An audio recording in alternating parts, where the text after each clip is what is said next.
일단 영화나 소설은 그래도 몇 번 해봤고 그래서 좀 이렇게 과정을 좀 알아서 좀 익숙한 게 있는데 이번 강연은 처음이라 카메라 앞에서 하는 강연은 처음이라 무척 긴장되고 떨리고 그러네요. 예. 그게 무척 힘들어요. 몰입의 대상자가 너무 다른 삶을 사는 분이어서 이게 나의 삶으로 이렇게 끌어당기기가 무척 어려웠어요. 그리고 그것을 넘기는 과정이 또 하나의 또 창작 과정이었던 것 같아요. 안녕하세요. 저는 영화감독 최종태입니다. 이름 앞에 영화감독이라는 수식어가 생긴 지 올해로 15년째 됩니다. 뭐 얼굴을 알아볼 만큼 스타 감독은 아니지만 제가 만든 작품 이렇게 말씀드리면 그 영화 이렇게 떠올릴 수는 있을 것 같습니다. 제가 만든 처음 데뷔한 영화는 이제 배우 이준기 씨하고 이문식 씨가 나왔던 영화 플라이데드이고요. 이제 두 번째 작품은 해로라는 영화인데 그 영화는 이제 대종상 신인감독상을 수상하기도 했습니다. 그리고 요즘 그 코로나 상황으로 영화계가 참 어려운데요. 그 가운데서도 이제 1년 사이에 제 작품이 2개나 개봉을 하게 되었습니다. 뭐 제가 생각해 볼 때는 아마 이런 경우는 뭐 세계에서도 드물지 않을까 이런 생각이 듭니다. 그중 하나 첫 번째 영화는 이제 김수환 추기경님 어린 시절을 다룬 저 산 너머라는 작품이고요. 그리고 이번에 김대건 신부님 다큐멘터리 영화 사제로부터 온 편지입니다. 싫다. 나는 신부님을 기다려. 얘는 인삼가게를 기다려. 우리 막둥이 인삼장사와 안락하는 정원이 잘 안다. 내가 두고 나는 떠나서. 아주 특별한 씨앗이 심가졌지 싶다. 당신이 천주교인이요? 하고 물었습니다.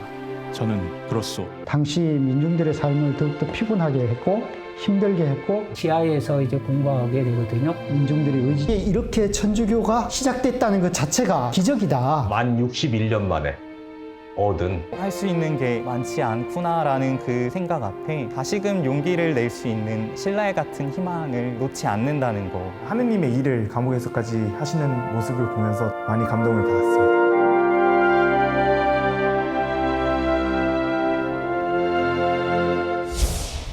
이전 작품의 경우에는 원작 소설들이 있었는데요. 이번 사제로부터 온 편지는 제가 직접 그 영화도 만들고 소설도 썼습니다. 여기 그 작업의 흔적들이 있네요. 예. 그 사제로부터 온 편지를 개봉하면서 기자들이 제게 물었던 가장 많은 질문이 있습니다. 왜 김수환 추기경님과 김대건 신부님 영화를 만들고 연거푸 만들고 소설까지 썼느냐, 이 질문을 항상 하시더라고요. 저도 뭐 그렇게 생각을 안 하고 있다가 개봉한 이후에 사람들이 이제 제게 물었던 질문들을 이제 저 자신에게도 다시 한번 물어보았죠. 나는 왜? 또 어쩌다가 이제 김수환 추기경님과 김대건 신부님의 영화를 연거푸 만들 수 있게 되었을까? 그 질문에 대한 답을 찾아보기 위해서 이제 제 삶을 한번 되돌아보았습니다.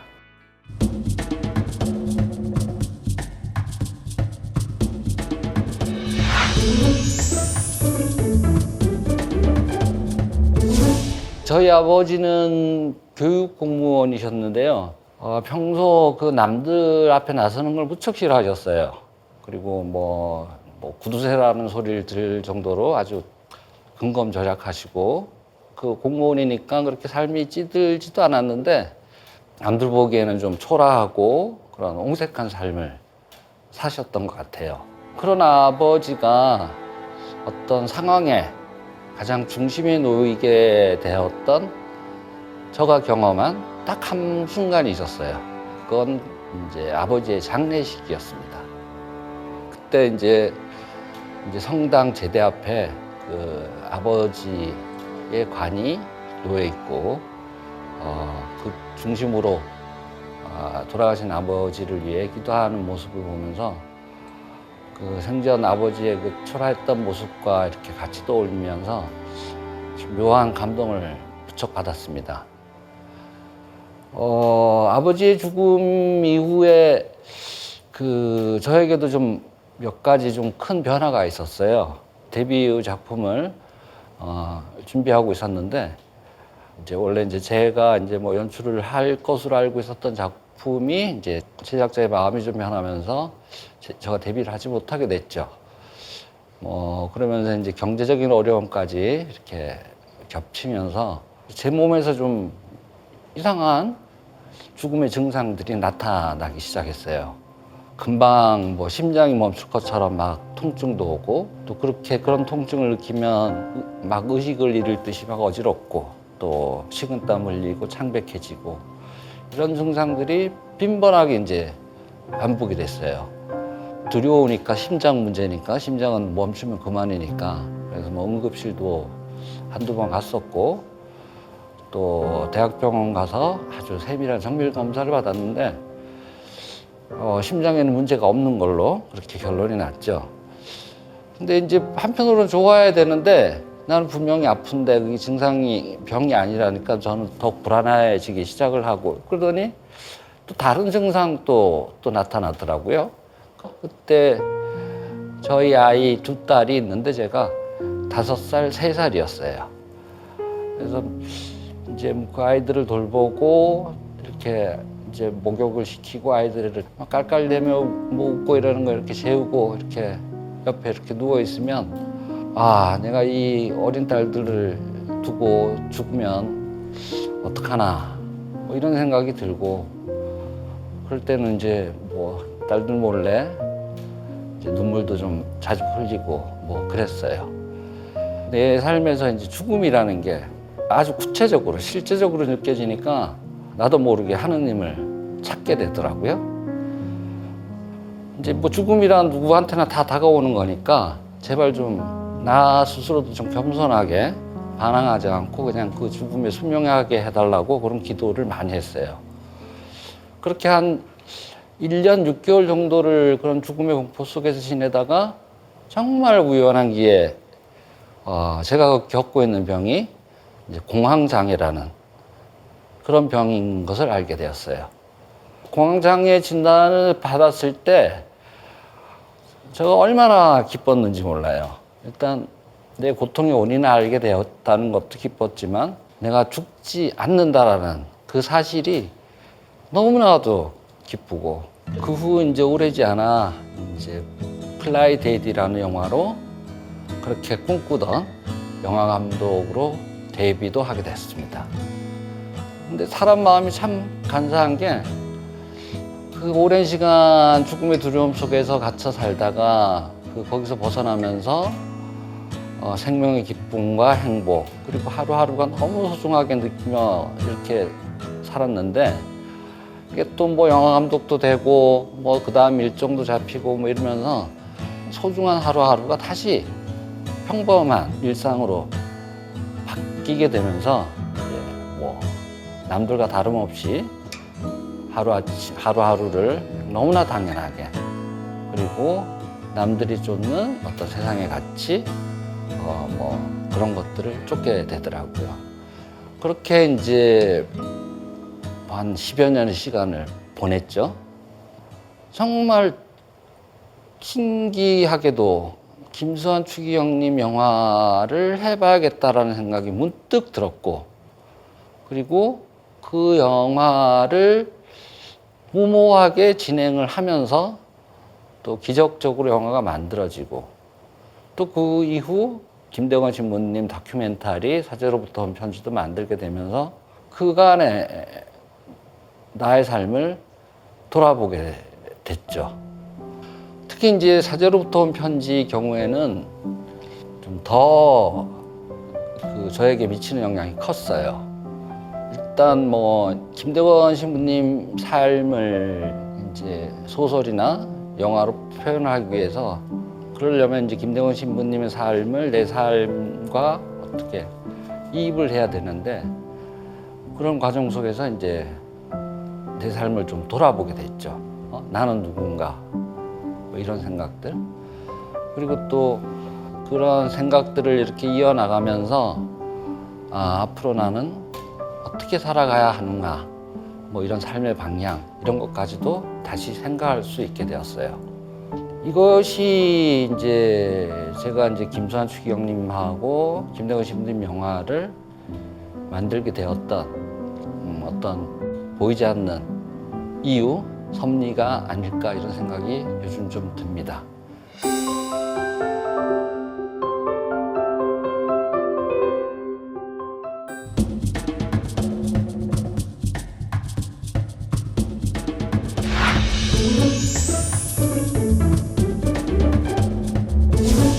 제가 이제 김대건 신부님 소설을 쓰면서 이제 아우구스티누스 고백록의 구절들을 좀 많이 인용을 했어요.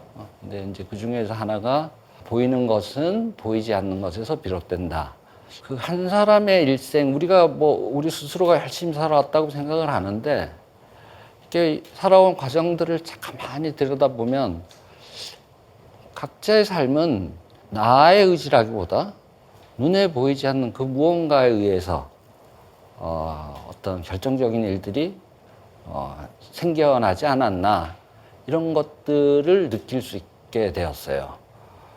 이제 사람들이 이제 그런 것들을 보통 뭐 운이니 인연, 뭐 업보, 뭐 운명 뭐 이런 식으로 뭐 말하기도 하죠. 이제 자기 앞에 생이라는 그 소설을 쓴 작가 로렌가리가 이런 말을 했습니다. 내가 어떤 생을 살아가는 것이 아니라 어떤 생이 나라는 존재를 통해 이제 그 생이 살아간다라는 말을 했습니다. 참 많이 공감이 갔어요. 즉 그 말은 나라는 존재가 어떤 생을 선택하는 것이 아니라 어떤 생이 나라는 존재를 선택해서 그 생의 가치를 드러낸다는 그런 뜻이라고 생각합니다. 제목처럼 자기 앞의 생처럼 자기에게 주어진 생이 무엇인지는 아는 사람은 없죠.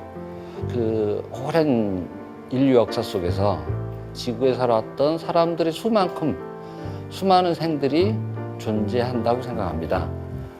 그리고 그 생은 저마다의 이유와 목적이 있다고 생각합니다.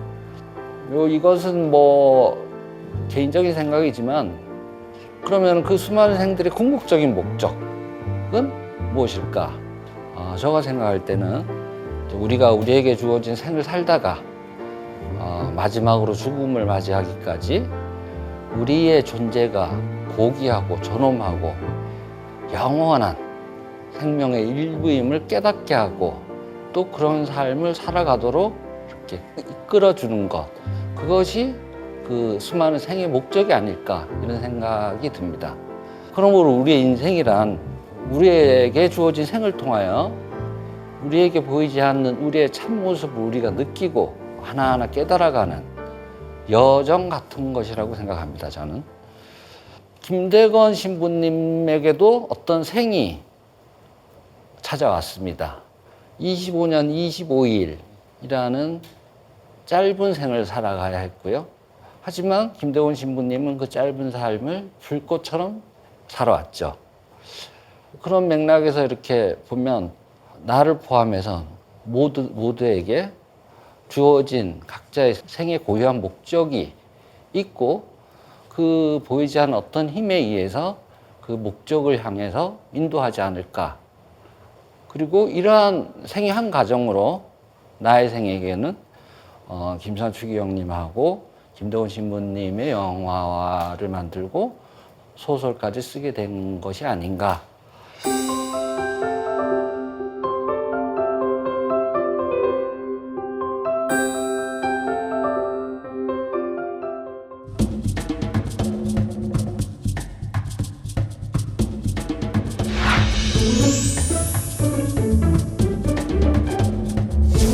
제가 쓴 소설의 그 표지에 헤드카피로 이런 문구가 있습니다. 당신은 험한 길을 걸어서 어디로 가고 있습니까? 그 여행의 목적지는 어디입니까? 인생을 여행, 여정으로 많이 표현을 하는데 김대건 신부님은 인생의 대부분을 여행으로 보냈어요. 특히 이제 가장 강렬한 여행 중에 하나가 마포나루에서 그 페레올 주교님을 모셔오기 위해서 상해까지 돛담배를 타고 가요. 정말 무모한 도전을 한 거죠. 이게 왜 무모하느냐? 그때 타고 갔던 배가 작은 돛담배인데 그 배는 이제 강에서나 탈 수 있는 바닥이 평평한 그런 돛담배였어요. 거친 황해 바다를 가로질러서 상해까지 갈 수 있는 배가 아니었죠. 더구나 또 배에 탄 선원들은 바다에 나가본 적이라고는 한 번도 없는 모두가 그런 사람들이었어요. 그들은 대부분 신자였는데 오직 하나 하나님이 자신들을 지켜주리라는 이제 믿음만으로 갔죠. 근데 그게 뭐 늘 이렇게 믿음만으로는 뭐 되는 게 아니지 않습니까? 결국 그 배는 어마어마한 폭풍우를 만나서 거친 파도에 정신없이 까불리고 뭐 수차례 뒤집힐 위기에 처하게 됩니다.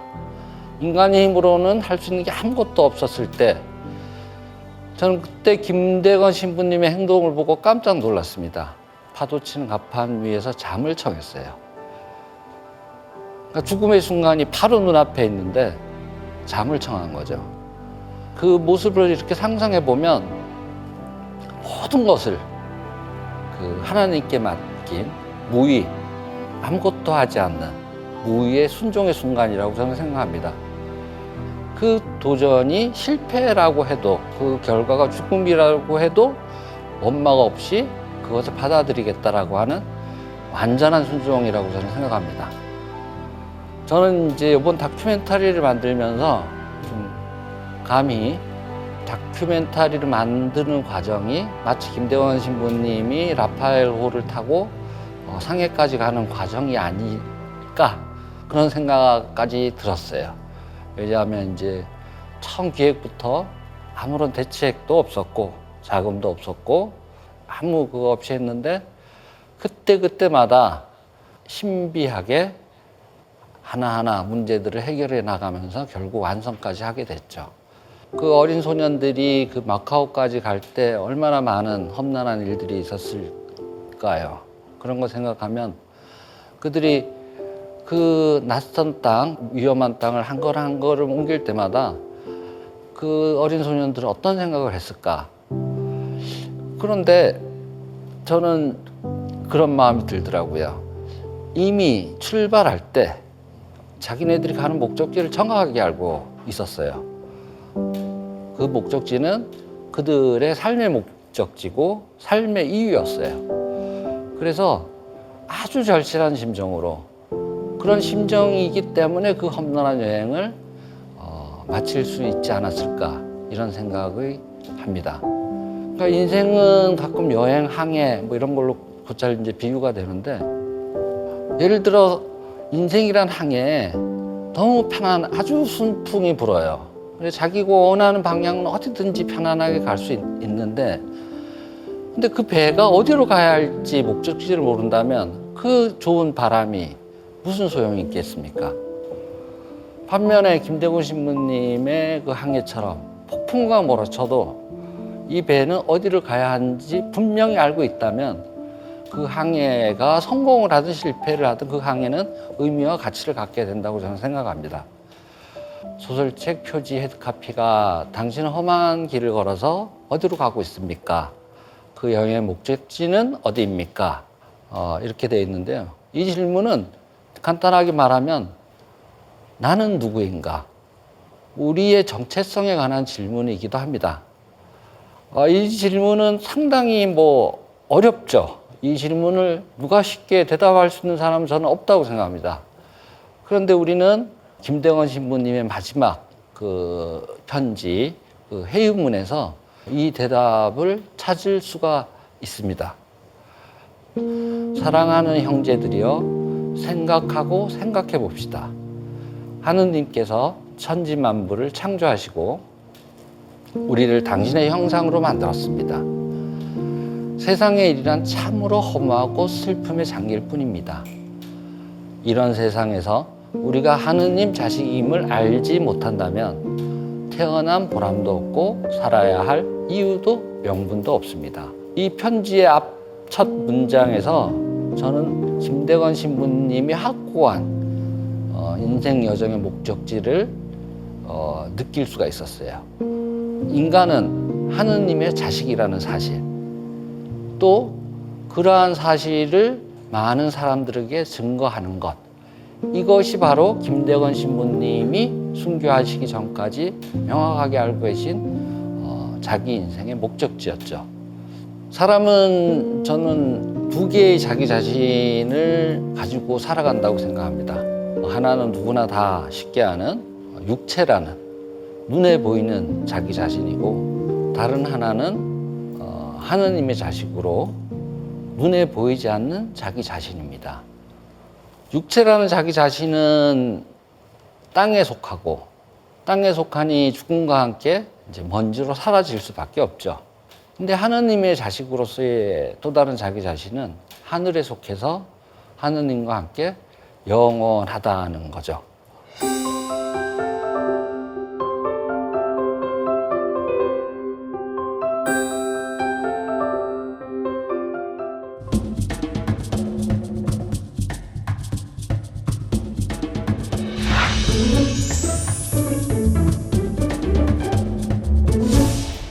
저는 늘 죽음에 대한 두려움이 있었습니다.